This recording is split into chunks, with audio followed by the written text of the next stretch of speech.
अस्सलामुअलैकुम वरहमतुल्लाहि वबरकातुहू। अज़ीज़ तलबा तालिबात, आज हम इस वीडियो में देखने जा रहे हैं 12th इकोनॉमिक्स। देखिए तलबा, हम देखने जा रहे हैं वीडियो नंबर हमारा 3.10, यानी कि हमारा जो चैप्टर है 3B, यानी कि 3 चैप्टर जो है उसमें A B है।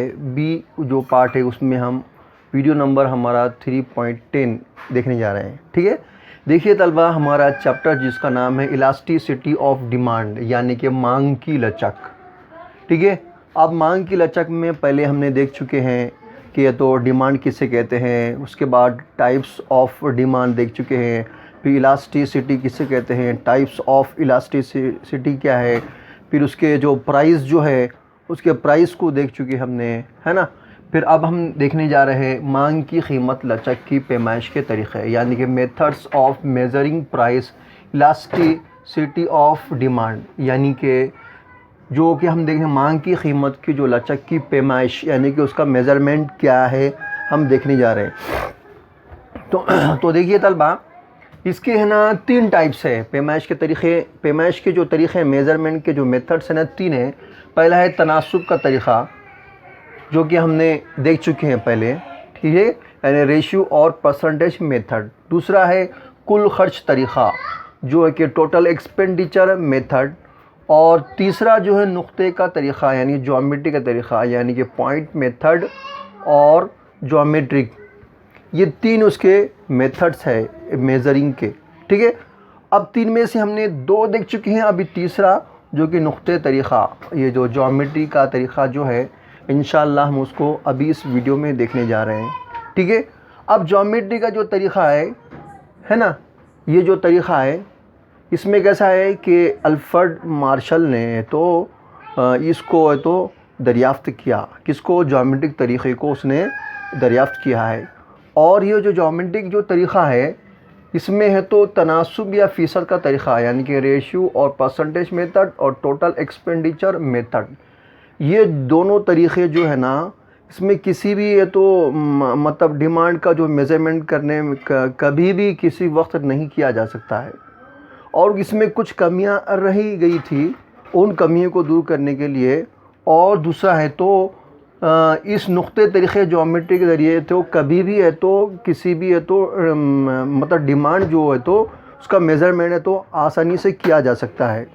इसलिए अल्फ्रेड मार्शल ने तो ये ज्योमेट्रिक पॉइंट मेथड और ज्योमेट्रिक तरीक़े को इसमें वाज़े किया गया है। अब लेकिन उसको है ना एक फार्मूले की मदद से तो उसको हल किया जाता है। जैसे कि कैसा है, जैसे मांग की नुक्ते लचक, यानी कि मांग के ख़त का निचला हिस्सा L और मांग के ख़त का ऊपरी हिस्सा, यानी कि U शॉर्टकट में हम कहते हैं, यानी कि उसको इंग्लिश में हम कहें ED is equal to lower segment upon upper segment. यानी कि उसका जो फार्मूला है, ये फार्मूले की मदद से ही हमको क्या करना है, ये ज्योमेट्रिक जो मेथड है उसको हमको समझना है। ठीक है, तो आइए तलबा हम देखते हैं कि ज्योमेट्रिक जो तरीक़ा है ये इसमें भी 2 टाइप्स है। मांग की ख़ती तरसीम, यानी कि लीनियर में डिमांड कर्व, और दूसरा है जैसा कि उसको मांग की गैर ख़ती, यानी कि जिसको नॉन लीनियर डिमांड कर्व कहते हैं हम। इसके भी 2 मेथड्स यहाँ पे दिए गए हैं। अब इन दोनों को हमें तो इंशाल्लाह इस शक्ल की मदद से हम उसको देखने जा रहे हैं।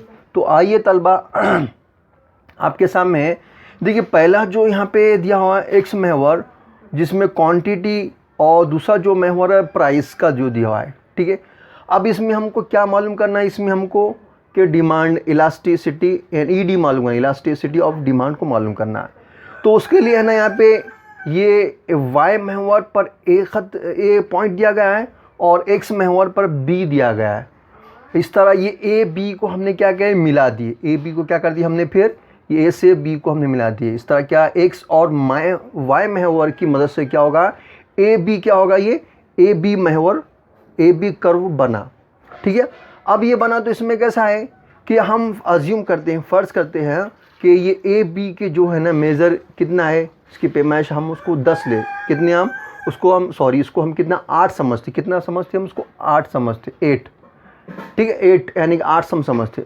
अब 8 सम में तो यहाँ पे हर एक पॉइंट पे है ना इसके दो दो होते हैं, यहाँ से यहाँ तक दो, ये दो, ये दो, ये दो, यानी 2 4 6 8 8, यानी कि हर एक जो उसका पॉइंट जो है सेक्शन है दो दो इसका सम का है। ठीक है, तो टोटल मिला कितना होगा, ये 8 हो गया। ठीक है, समझ में आ रहा आपको, ये 8 होगा। तो अब हमको क्या करना है, इसमें हमको मालूम ये करना है कि ये जो A से P2 तक, P यानी P2 से P तक या इसका मेज़रमेंट हमको सॉल्व करके बताना है, और उससे हमको ये मालूम करना है कि ये P से P2 तक और P2 से PA तक का यानी कि डिमांड की लचक क्या है, यानी डेल्टा, यानी कौन से टाइप की जो उसकी डिमांड है ना। यानी कि हमको ये देखना का ये जो है तो परफेक्टली इन इलास्टिक डिमांड है क्या, परफेक्टली इलास्टिक डिमांड है ना, या रिलेटिविटी इलास्टिक डिमांड है, कौन सी डिमांड है उसको हमको मालूम करना है। तो हम सबसे पहले हम क्या करने जा रहे हैं, देखिए तलबा, नहीं अगर समझा तो मुश्किल भी उतना ही है और समझा तो इसके जैसा आसान भी नहीं है। तो देखिए सबसे पहले हमारे सामने ये फार्मूला है ना, ED is equal to lower segment upon upper segment. ठीक है, अब इस फार्मूले की मदद से हमको करना है। तो देखिए यहाँ पे जो ये P दिया है, P ये क्या है, ये P दिया है। अब P से PB ये लोअर होगा और P से Y ये है अपर होगा। ठीक है, इतना याद रख लो। अब देखिए P से PB हमको क्या लिखना है, सबसे पहले P का मालूम करना है, हम क्या मालूम, ED मालूम, P किसका, P का ED मालूम करने का। अब P के लिए क्या करें, P इज इक्वल टू दे दिया हमने, अब PB लेना हम, P ये B यानी उसका लोअर मालूम करिए, है ना, यहाँ पे दी हमने यानी अपर सेगमेंट और लोअर P। तो हम क्या देखें, सबसे पहले अपर देख रहे हैं हम चले, हाँ P। ठीक है, PB देखे हमने, ये P और B। फिर बाद में क्या देखें, PA ये PA। ठीक है, ये हमने दे दिए, यानी PB अपॉन PA। ठीक है, ये लिख दिए इज इक्वल टू, अब PB कितना होगा, इसका मेजरमेंट कितना है, PB यानी कि जाहिर सी बात ये A से B तक कितना होगा, हमारा 8 हो गया था इसका मेजरमेंट। 8 में से क्या होगा, ये PB का क्या फिर उसका आधा हिस्सा होगा ना, तो ये कितना होगा, 8 का आधा 4 यानी 4, यानी PB कितना होगा, यहाँ से यहाँ तक 4 होगा।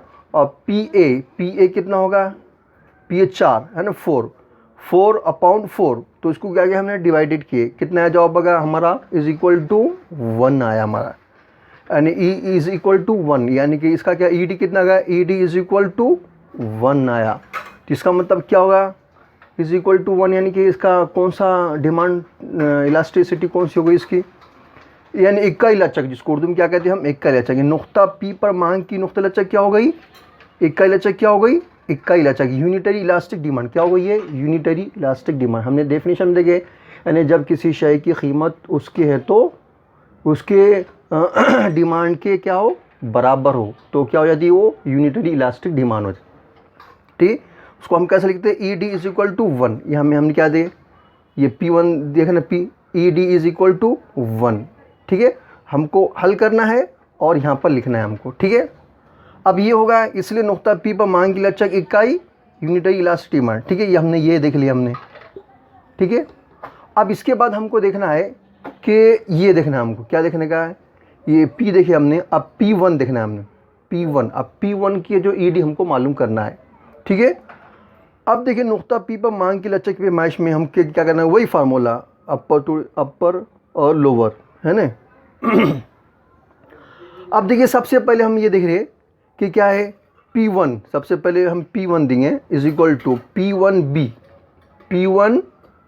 लिख लिया हमने, अपॉन P1A, P1 यहाँ से A, यहाँ से यहाँ तक A। अब देखना इज इक्वल टू, अभी कितना 2 आ गया,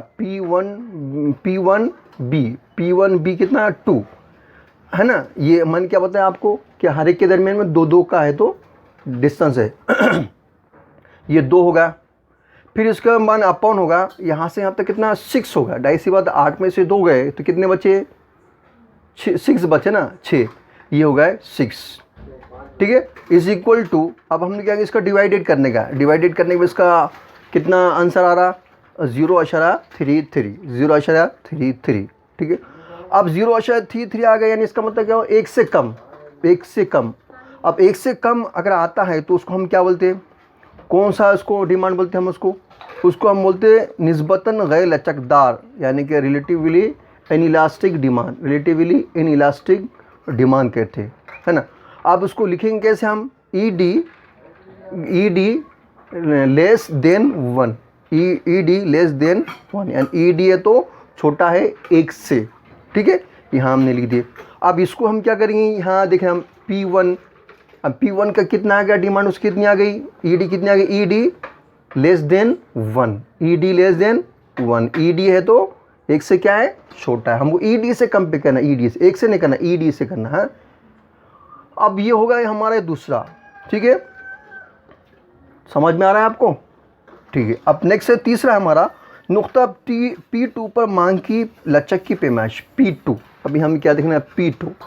अब ये P2 पर है ना, उसका मेज़रमेंट कितना है हमको देखना है। अब कैसे देखेंगे हम, वही हमारा फार्मूला L अपॉन क्या देख रहे हैं हम, है ना, L अपॉन U। अब हम सबसे पहले क्या देख रहे हैं, ये देखिए कि P2 हमने क्या दिया, ये P2 लिख दिया हमने, is equal to P2B, P ये 2 और B, यानी इतना ले रहे हैं हम, P2 और B लिखे, P2B अपॉन P2A, P2A लिख दिए। अब इसकी हमने क्या करना है, इसका ये करना है, इसको P2B कितना होगा, P2B ये 6 होगा यहाँ से यहाँ तक, ठीक है, और P2A कितना होगा, 2 होगा, ठीक है, ये 2, ठीक है ना। अब इसका कहता है हमको डिवाइडेड करना है, इसको कितना जवाब हमारा 3 आ रहा। अब 3 जवाब आया, इसका मतलब क्या था, 1 से ज़्यादा होगा ना, है ना। अब क्या होगा, 1 से ज़्यादा आने के बाद हमने क्या बोले, जब किसी शय की है तो डिमांड उसके कीमत के मुकाबले में क्या हो, ज़्यादा हो, तो हम उसको क्या कहते हैं, देखिए P2 यानी कि निस्बतन लचकदार मांग कहेंगे, क्या कहेंगे, निस्बतन लचकदार मांग, यानी कि उसको कैसे लिखेंगे, ई डी बड़ा है 1 से, ई डी बड़ा है 1 से, उसको इंग्लिश में कहते हैं ई डी ग्रेटर देन 1 कहते हैं हमें, ठीक है, यानी कि मांग निस्बतन लचकदार है, कौन सी, निस्बतन लचकदार मांग। अब हमने ई डी ग्रेटर देन 1 लिखे, तो यहाँ पे क्या लिखेंगे, P2 E D greater than 1, यानी ई डी बड़ा है 1 से, कितना आ गया यहाँ पे 3 आ गया, तो ई डी है ना, बड़ा है ना, ई डी बड़ा है 1 से क्या है, ई डी बड़ा है, ठीक है, समझ में आया। अब ये भी हमने सॉल्व कर दिया हमने। अब क्या है हमारे सामने, 4 नुक्ता ए पर लचक लामहदूद। अब नुक्ता ए है, लचक कैसा, लामहदूद यानी कि इन्फिनिटिव यानी कि लामहदूद, यानी जो ख़त्म नहीं होने वाला। अब कैसा है कि ये बी, देखिए हम बी पे क्या था हमारे पास, ये 0 है, फिर बाद में यहाँ पे ऐसा बढ़ते गया है ना, शुरू में 0 था लेकिन बाद में बढ़ते ए तक आया, और ए तक आने के बाद क्या होगा, वो बहुत ज़्यादा होगा, लामहदूद इन्फिनिटी होगा। तो इसलिए हम यहाँ क्या लिखेंगे, चौथे में नुक्ता ए पर लचक क्या हो जाती है, लामहदूद हो जाती है, इन्फिनिटी होगी, क्योंकि ऊपरी हिस्सा 0, ऊपर का हिस्सा 0 है, लेकिन नीचे से ऊपर जाता है तो लामहदूद हो जाता है। इसको क्या लिखेंगे, E D is equal to क्या बोलिए, ई डी हम उसको इन्फिनिटी कहेंगे हम, ठीक है, इस तरह हमारा ये होगा।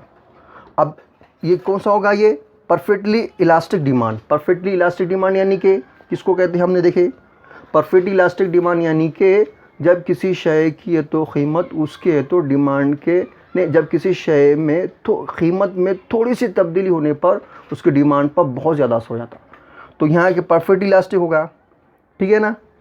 ये हमने क्या, ई डी इन्फिनिटिव 1 लिख दिया हमने। अब क्या रह गया हमारे पास, ई डी रह गया, हमने ये भी कर दिया।